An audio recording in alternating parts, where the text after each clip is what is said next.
ما تبصش يمينك ولا شمالك ولا وراك ولا قدامك، لان انا جاي اقول لك على حاجه محدش هيعرفها لك. لو انت دلوقتي اهو صحيت من النوم وقررت ان انت هتبقى شيخ طريقه، رحت ضارب العمه الخضراء ولازق عليها صوره ويجز مثلا، وقررت ان انت هتعمل الطريقه المروان بابلويه الابي يوسفيه، ولميت اصحابك بقى من على القهوه وقلت دول ايه الاتباع بتوعي، ورحت واخدين لكم استوديو محندق كده في الشيخ زايد وقلت ده ايه المقام بقى المقر بتاعنا، فيؤسفني اقول لك انك ممكن تعمل كده عادي جدا طبقا لقانون تنظيم الطرق الصوفيه رقم 118 لسنه 76. فاي حد حرفيا اي حد ممكن يعمل طريقه بشرط ان هي تكون جديده ومش شبه اي حاجه من الطرق اللي موجوده. حرفيا كده لكل شيخ طريقه. هتروح زي المحترم كده تسحب طلب وتروح تقدمه للمجلس الاعلى للطرق الصوفيه، تقول لهم انا عندي طريقه جديده وعايز ايه اقدم عندكم. الناس مشكورين هيتلموا ويقعدوا ايه رايكم يا جدعان في الطريقه دي، عجبكم ولا لا؟ عجبتهم هيروحوا باعتين لباقي الطرق ايه في الجمهوريه ويدوم 21 يوم. ما حدش رفض، مبروك عليك بقى عندك طريقه. ويروحوا باعتين بقى للداخليه وللازهر والاوقاف ويتم اعتماد الطريقه بتاعتك دي وتنزل كمان في الجرايد الرسميه. طب هل بقى الطرق الصوفيه دي كانت كده من بدايتها؟ لا يا سيدي.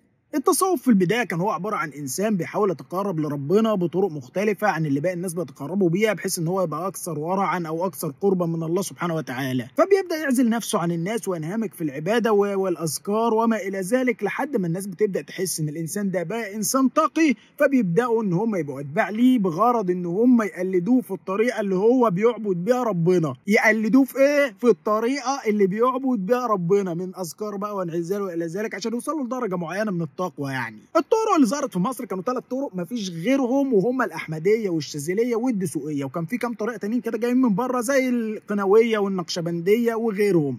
الموضوع في البدايه كان الناس بتتقرب من ربنا سبحانه وتعالى بالعبادات والذكر، اخرهم حلقه ذكر حضره مش عارف ايه بتاع. فالهدف الاساسي من الموضوع بصراحه كان كويس، ناس بتتقرب من ربنا وبتعبده، لحد ما ظهر النوع الثاني من الصوفيه وهو الصوفيه الشعبيه. وبكده يبقى عندنا نوعين: الصوفيه التصوفيه اللي احنا اتكلمنا عليها من شويه اللي الناس قافله على نفسها وبتعبد ربنا، والصوفيه الشعبيه. الصوفيه الشعبيه بدات تقريبا في القرن التاسع بعد الاسلام، ودخل فيها العامه والجهال، وتحولت من عباده الله سبحانه وتعالى الى تقديس الناس اللي هم بقى ايه، اللي هم المتصوفين الاولين، اللي هم بتوع الصوفيه التصوفيه، اللي هم الاولياء دول بالنسبه لهم يعني. ولكن الموضوع ما وقفش عند تقديسهم بس، ولكنهم بداوا ينسبوا لهم بقى كرامات، وده بيمشي على المايه، وده زق الجبل مش عارف وداه فين، وده عمل ايه ومش عارف حاسب لا يسخطك، وكلام جميل جدا. هتقول لي طب ليه عملوا كده؟ عادي، ما هو كده كده محدش هيدور ورانا، يعني مين اللي هيروح يشوف في القرن مش عارف الكام فلان كان بيعمل ايه؟ عاد الدليل بقى انه ما عملش يا سيدي. من بعدها وتحولت الصوفيه من شخص منفرد باحث عن الله الى شكل هرمي كده، يعني تقدر تقول زي كيونت مثلا، شجره بتبدا بالامام العارف بالله الجامد اللي ما فيش منه وبتنتهي بالاتباع بتوعه. قوه الطرق الصوفيه بترتكز على 3 حاجات، واول حاجه فيهم هي الخطابه، ودي بتكون عند الامام بتاع الطريقه. هتقول لي ليه؟ لان ده عامل الجذب، شويه قصص كده على حكايات على حاجات خوارق للطبيعه تخلي الانسان انتوا ازاي كده؟ انتوا ازاي؟ انا عايز ابقى معاكم، انا نفسي اروح مع المستشار الحجه يا اخوانا. غير بقى ان الخطاب ده بيخليهم يحسوا ان هم اقرب الى الله سبحانه وتعالى من باقي الناس. انت طول ما انت في الفئه بتاعتي، احنا الناس بقى بتوع كرامات وناس بتوع، تسيبك بقى من الناس الباقيه دي، حبني تخش الجنه، انت مش محتاج بقى لا تصلي ولا تصوم ولا تعمل حاجه ثانيه، بتحب الامام العارف بالله خلاص انت كده بقى من الناس اللي رايحه في الداهيه.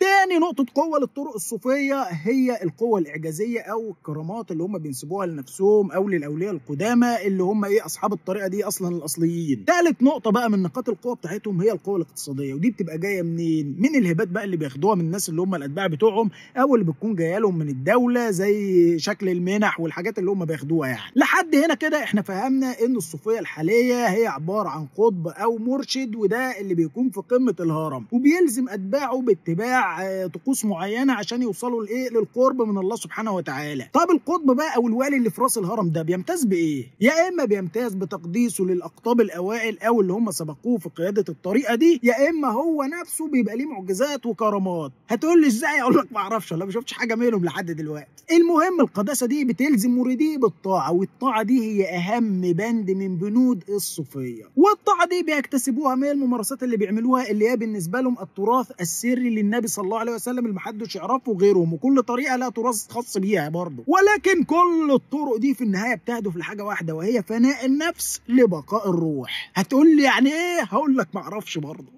المهم ان اللي بيوصل للمكانه دي عندهم بيبقى برزخ، يعني وسيط بين العالم اللي هو البشري بتاعنا ده والعالم الالهي. وبالتالي الشيخ بتاع الطريقه الصوفيه دي لما بيوصل للمرحله دي بيبقى قطب او وتد، ودي مرتبه من مراتب الاولياء عندهم. ووقتها بيكون له طريقه معينه في الذكر بيقول ان هو اكتسبها بشكل مباشر، خلي بالك من مباشر دي، من ربنا سبحانه وتعالى او من النبي يقظه، يعني وش الوش كده شاف النبي والنبي قال له الذكر ده، او من الخضر اللي كان مع سيدنا موسى.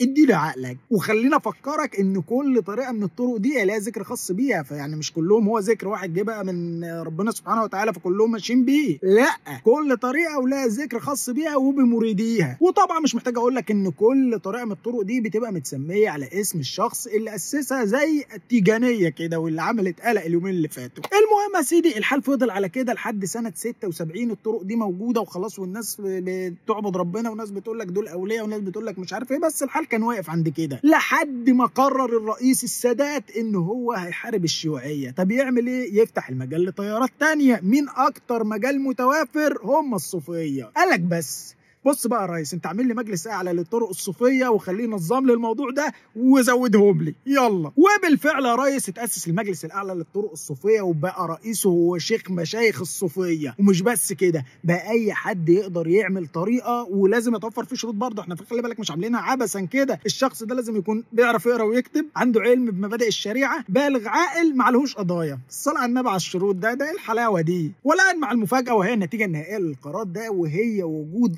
أكتر من 80 طريقة صوفية بعد صدور القرار، 41 منهم في القاهرة، مع عدد أتباع يزيد عن 3 مليون تابع. ده عدد أكبر من عدد دول يا إخوانا، يعني ده لو لموا بعض ممكن يعملوا لهم دولة. ولكن بغض النظر اللي حصل ده، فالمشكلة ما كانتش إن الفرق بقت كتيرة خالص، المشكلة بقى إن الطرق دي الرؤساء بتوعها بدأوا يشطحوا في الأفكار، وتحول الموضوع لتقديسهم هم شخصيا. وما وقفوش عند كده، لا، ده بدأوا يتدخلوا في الحياة الشخصية بقى لأتباعهم. يا خد انت تعالى انت هتخطب، انا شايف انك ما تخطبش البنت دي ابعتها لك اطمن لك عليها. ولا بدا مشايخ الطرق دي يتم تقديسهم وتحطوا في مكانه زي الانبياء كده والعياذ بالله، وبقى بيتم تخصيص هبات شهريه ليهم من المنتسبين للمجموعات بتاعتهم. ويا سلام بقى لو قدرت تستقطب كريمه المجتمع على الجماعه بتاعتك.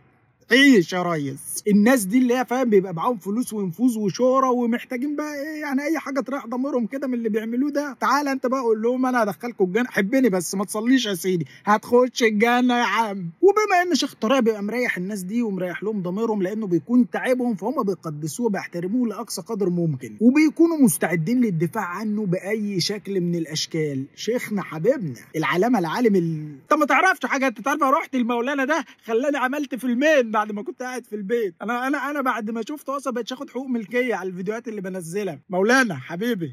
اما بقى التيجانيه واللي اثارت جدل في الفتره الاخيره، فهي راجعه لابو العباس احمد التيجاني، راجل دين جزائري درس الدين وبدا يظهر عليه الزهد، فقرر ان هو يسافر ويرتحل كده، وبقى كل بلد بيروحها بيبني له فيها مقام وبتاع، واسس الطريقه التيجانيه. التيجانيه دي باختصار هي نفس تعليم الاسلام من صيام وصلاه وزكاه وغيره، ولكنهم بيزودوا شويه حاجات كده يعني ما تضرش. الحاجه الاولى يا سيدي حاجه بسيطه جدا، هي ايمانهم بامكانيه مقابله النبي صلى الله عليه وسلم مقابله حسيه كده وجها لوجه، تشوفه وتسلم عليه. مش عارف اقول لك ايه بصراحه، بس يعني هتقول لي هو ده ممكن؟ اقول لك هم ليهم طريقه بيقول لك تعملها الدنيا تمشي معاك. ايه الطريقه بتاعتهم يا سيدي؟ الطريقه دي عباره عن ذكر اسمه صلاه الفاتح لما اغلق.